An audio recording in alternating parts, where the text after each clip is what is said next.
से कदम मिलते हैं, हम चलते हैं जब ऐसे तो दिल दुश्मन के हिलते हैं।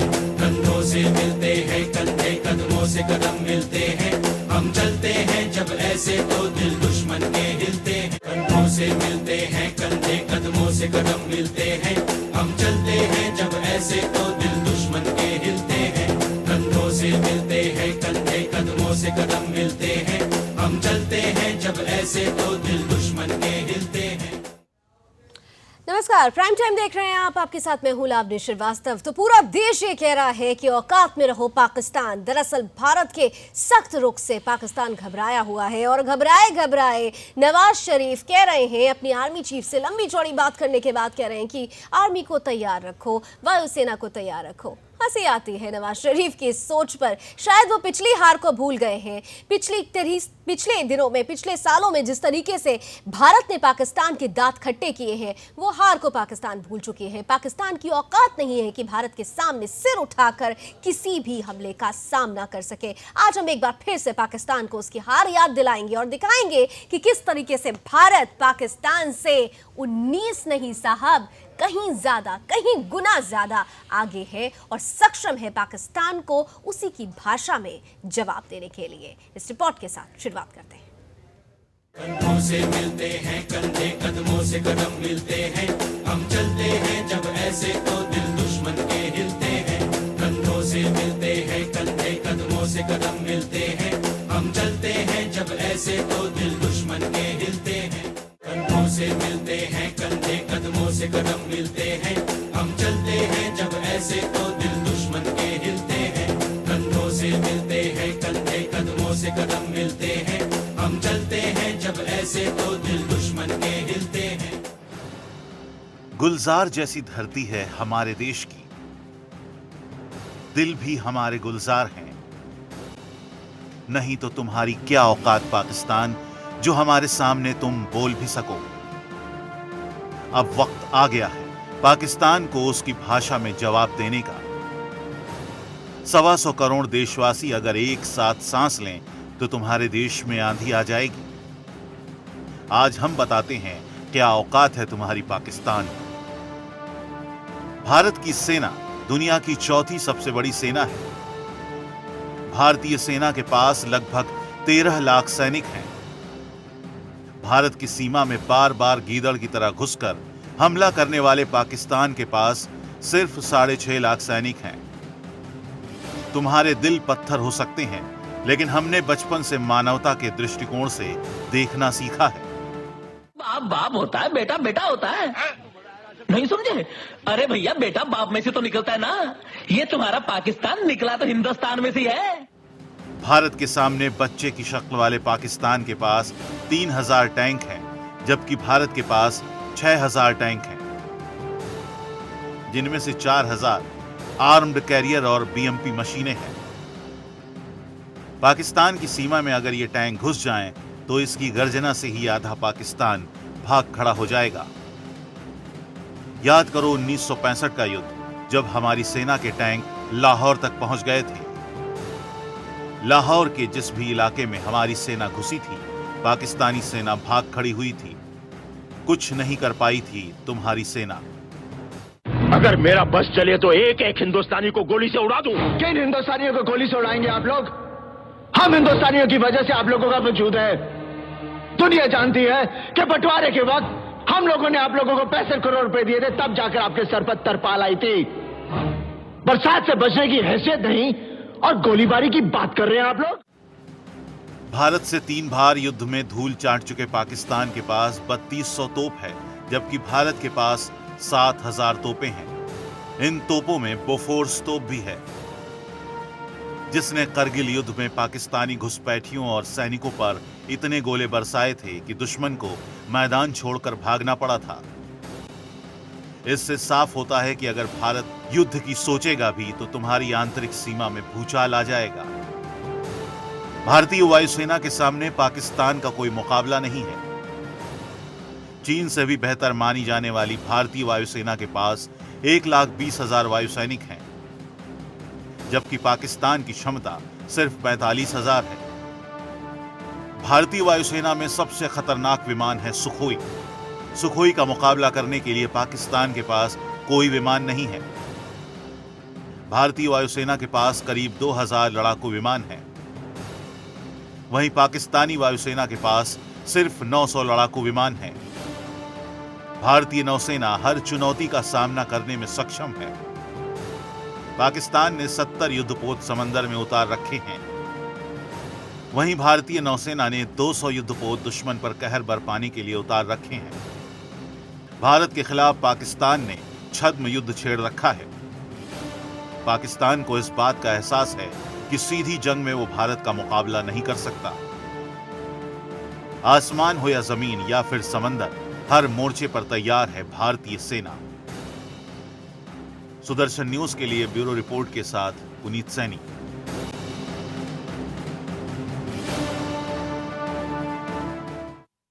तो इस रिपोर्ट को देखने के बाद पाकिस्तान भी ये समझ जाएगा कि जिस गीदड़ भपकी को वो हर बार देता है, उसकी गीदड़ भपकी कहीं से भी काम नहीं आएगी, क्योंकि हर बार उसने भारत के साथ सामना करने में मुंह की खाई है। और इस बार भी अगर वो ऐसा सोचता है तो पाकिस्तान का अस्तित्व पूरी तरह से खतरे में है। चलिए, मेरे साथ दो मेहमान इस वक्त जुड़ रहे हैं। स्वागत करना चाहूंगी। स्टूडियो में मेरे साथ जुड़ रहे हैं जाने माने राजनीतिक विशेषज्ञ SK दत्ता जी हैं। बहुत बहुत स्वागत है सर आपका। और साथ ही साथ मेरे साथ जाने माने रक्षा विशेषज्ञ रिटायर्ड ब्रिगेडियर RP सिंह साहब भी जुड़ रहे हैं। सिंह साहब, आपका भी बहुत बहुत स्वागत है। और मैं आप दोनों से फर्स्ट कमेंट पहले चाहूंगी दत्ता साहब आपसे कि आपने सुना कि नवाज शरीफ राहिल शरीफ से सीधे तौर पर कहते हैं कि एयरफोर्स को तैयार रखो, लेकिन शायद वो पुरानी हार को भूल गए हैं। आपको क्या लगता है, अगर आज की तारीख में युद्ध जैसी स्थिति बनती है तो पाकिस्तान को मुंहतोड़ जवाब देने के लिए हम पूरी तरह से तैयार हैं? मुझे लगता है कि पाकिस्तान के प्रधानमंत्री शायद अपना जनाजा का तैयारी कर रहे हैं। और ये होता है ना कि हमारे देश में रुदालियों का परंपरा है। जब किसी की मौत होती है तो रुदाली आ जाते हैं और आके रोना धोना करते हैं, और उसके बाद चंद पैसा लेके फिर वो अपने घर चले जाते हैं। खैर, वो अपना पेट पालने के लिए करते हैं वो चीज़। पर पाकिस्तान तो अंतर्राष्ट्रीय लेवल पे आप अगर देखेंगे तो पाकिस्तान की स्थिति और पाकिस्तान का जो डेफिनेशन है, मैं समझता हूँ कि वो रुदाली जैसा ही है।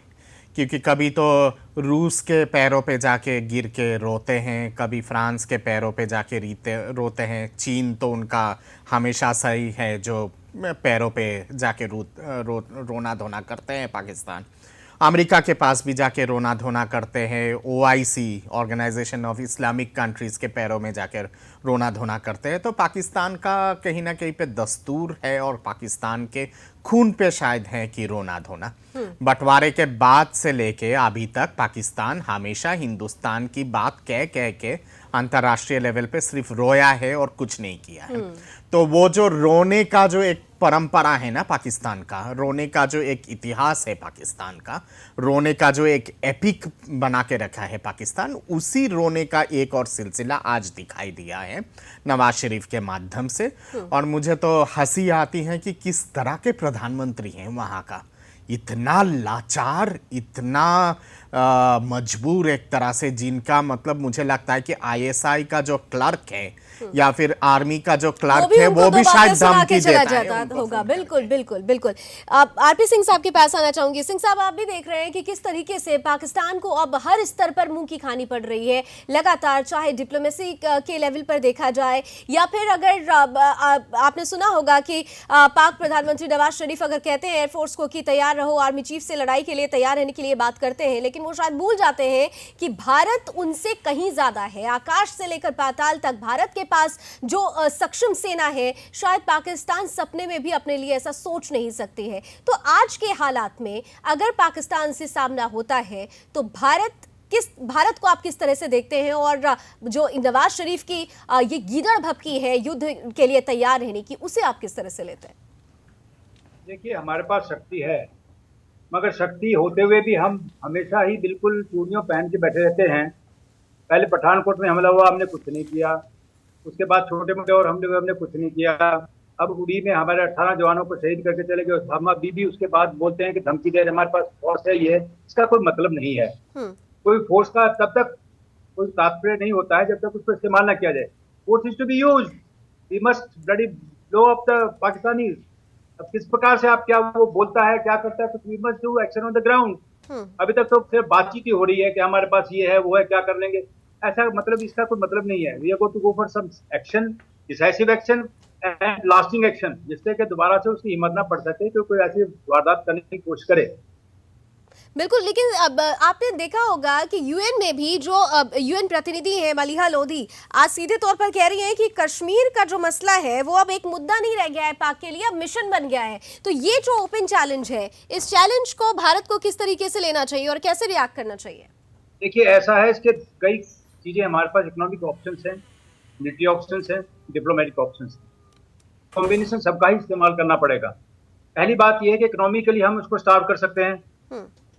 1972 में 2 जुलाई 1972 को शिमला एग्रीमेंट हुआ था। उसमें यह बात कही गई थी, 3 क्लॉज थी कि भारत और पाकिस्तान मिलकर कश्मीर के हमले को कश्मीर के मसले को हल करेंगे।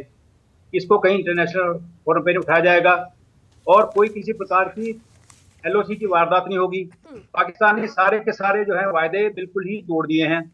अब हमने एक संधि की थी 1960 को बोलते हैं इंडो इंडस वाटर ट्रीटी। इसके मुताबिक पाकिस्तान की इकोनॉमी सस्टेन हो रही है। हम पाकिस्तान को जब अगर वो शिमला एग्रीमेंट को वायलेट कर सकते हैं तो हम क्यों नहीं आईडब्ल्यूटी को वायलेट कर सकते? एग्जैक्टली। आज अगर फर्ज को लीन पीरियड में हम पानी बंद कर दें, क्या कर लेगा पाकिस्तान हमारा? पाकिस्तान की पूरी जनता भूखी मर जाएगी। मगर हम तो इस्तेमाल ही नहीं कर रहे। हमारे बोलते हैं कि हमारे पास पानी भी है, हमारे पास सब कुछ है, हमारे पास फौज भी है।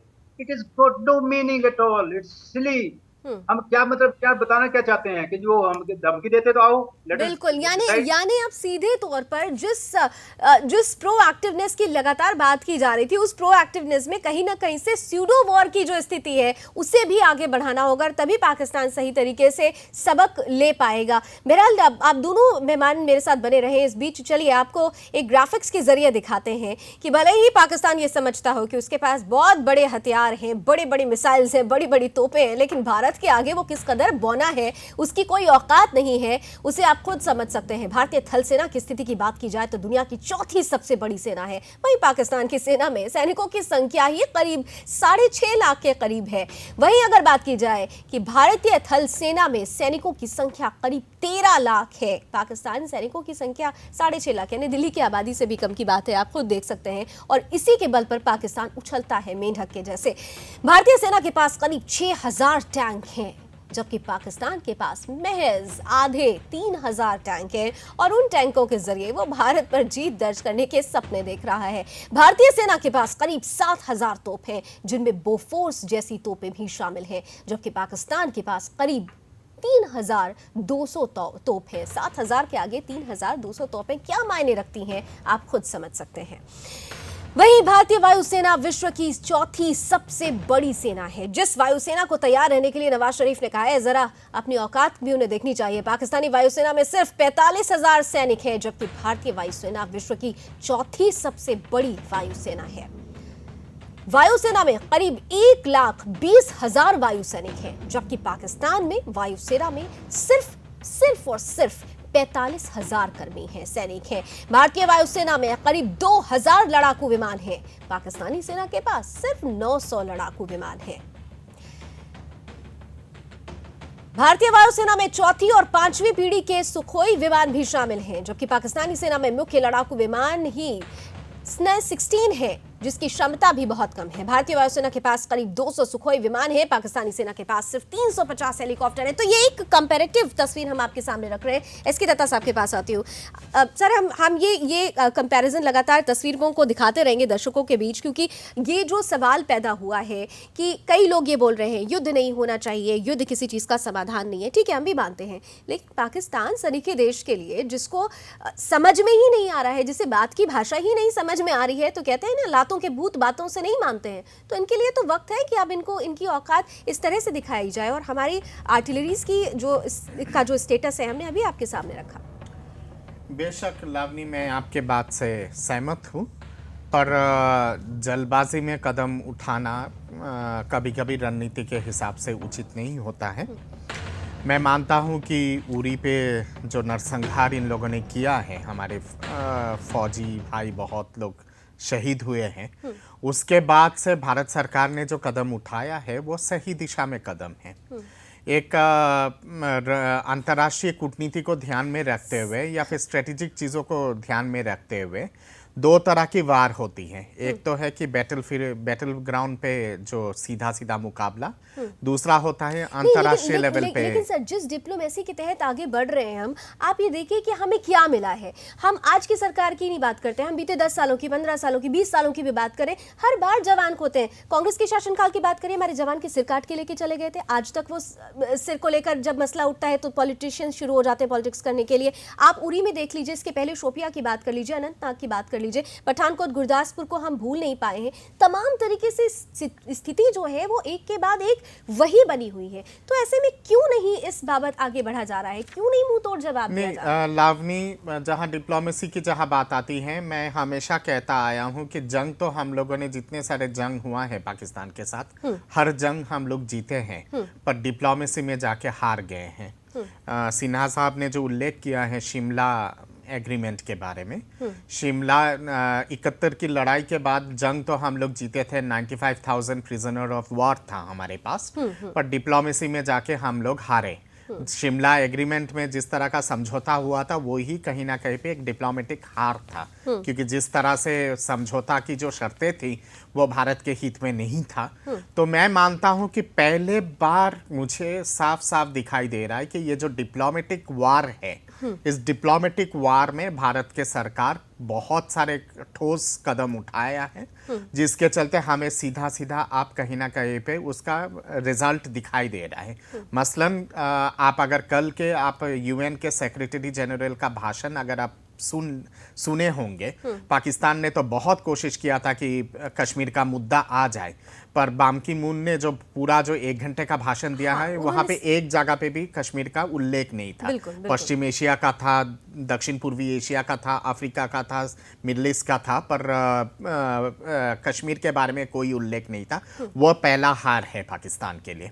उसके बाद अमेरिका पे जिस तरह से आपके अमेरिका के संसद में जो बिल पेश हुआ है, बाई पार्टीसन बिल, वो हम भी जानते हैं कि 90 दिन के अंदर वहां के राष्ट्रपति को जवाब देना है। ओबामा साहब का अब कार्यकाल 90 दिन का नहीं है, पर ये कहीं ना कहीं पे बहुत बड़ा थप्पड़ है पाकिस्तान के लिए।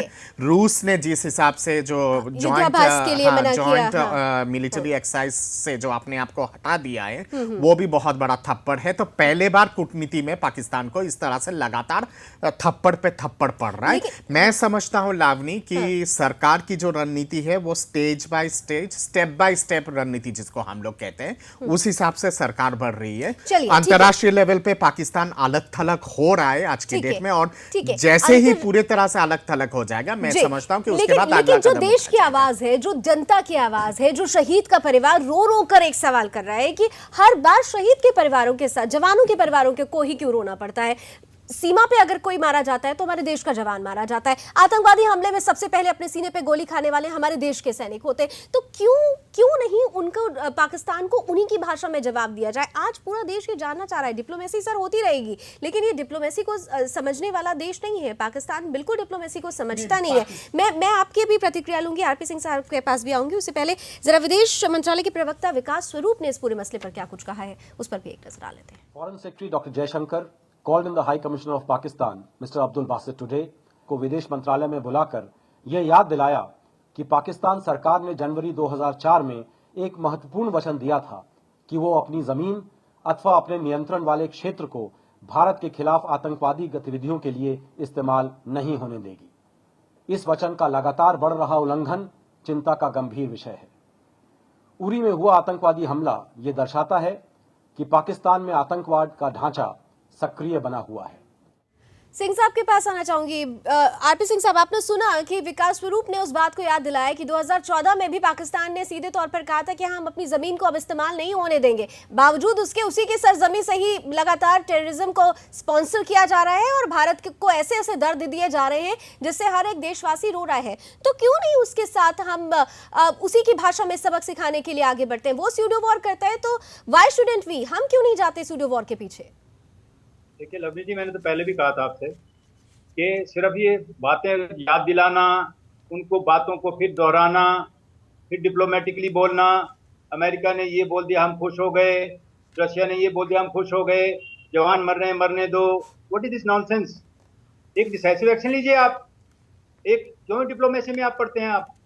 डिप्लोमेसी के अलावा और भी तो टूल्स हैं हमारे पास, इकोनॉमिक टूल्स है, जैसे मैंने बोला है WT का, हमारे पास और ट्रेड और ट्रांजिट के एग्रीमेंट्स हैं, उनको हम कैंसिल कर सकते हैं।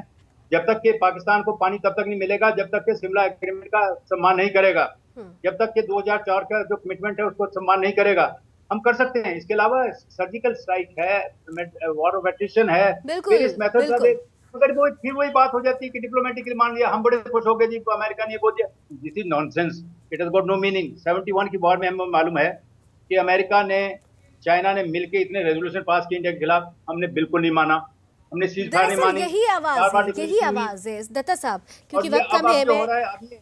एक सेकंड जी मैं ये कहना चाहता हूँ कि ये कमजोरों की नीति है, एक थप्पड़ गाल पे पड़ा दूसरा आगे कर दिया, अरे जब हाथ का आपकी तरफ बढ़ता है हाथ को काट दो, दोबारा बढ़ेगा ही नहीं। ठीक है दत्ता साहब, आपको बताइए। ठीक है दत्ता साहब, लास्ट कमेंट आपसे चाहूंगी क्योंकि वक्त कम है, कि अगर हाथ आगे बढ़ रहा है तो हाथ को काट दो। आज ये बात इसलिए कही जा रही है क्योंकि हम एक के बाद एक जवानों को खो रहे हैं, ये दर्द है, ये दर्द है।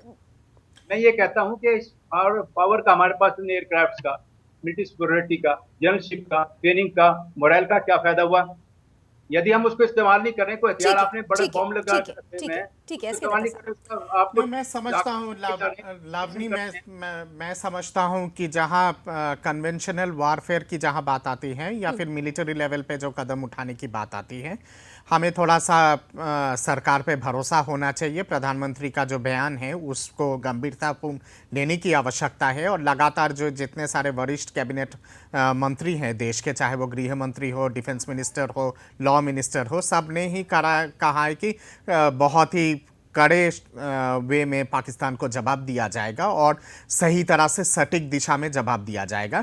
मैंने जो शुरू में कहा था कि स्टेप बाय स्टेप के हिसाब से चीज़ें होती है, डिप्लोमेटिक लेवल पे हम लोग कहीं ना कहीं पे आप पाकिस्तान के ऊपर हावी पड़ रहे, पर जैसे ही अंतर्राष्ट्रीय समुदाय के ये जो डिप्लोमेसी वाला चीज़ मुझे लगता है कि जिस हिसाब से चल रहा है उसके साथ साथ कुछ दिन का और अपेक्षा करना चाहिए, और मैं समझता हूँ कि भारत जरूर मुंह तोड़ जवाब पाकिस्तान को इंतजार बहुत हो चुका है, अब इंतजार का घड़ा भर चुका है, इसीलिए शायद एक आवाज उठ रही है कि पाकिस्तान को उसी की भाषा में जवाब दिया जाए। गृह मंत्री राजनाथ सिंह ने भी कहा था कि अगर वो एक गोली चलाते हैं तो आपको अपनी गोली काउंट करने की जरूरत नहीं है। क्यों नहीं उसी जज्बे के साथ पाकिस्तान को जवाब दिया जाए, इसी क्यों के साथ कि हम इंतजार करेंगे कि इस क्यों का जवाब हर एक देशवासी को जल्द मिलेगा और पाकिस्तान को उसकी औकात याद दिला दी जाएगी। इस उम्मीद के साथ इस बुलेटिन को यहीं खत्म करें। दो मेहमानों का बहुत बहुत शुक्रिया हमारे बीच रहने के लिए, अपनी महत्वपूर्ण पहलू हमारे बीच रखने के लिए। इस बुलेटिन में भी बस इतना ही। देश दुनिया की तमाम खबरों के लिए आप जुड़े रहिए सुदर्शन न्यूज के साथ। जय हिंद। से मिलते हैं कंधे कदमों से कदम मिलते हैं, हम चलते हैं जब ऐसे तो दिल दुश्मन के हिलते हैं। कंधों से मिलते हैं कंधे कदमों से कदम मिलते हैं, हम चलते हैं जब ऐसे तो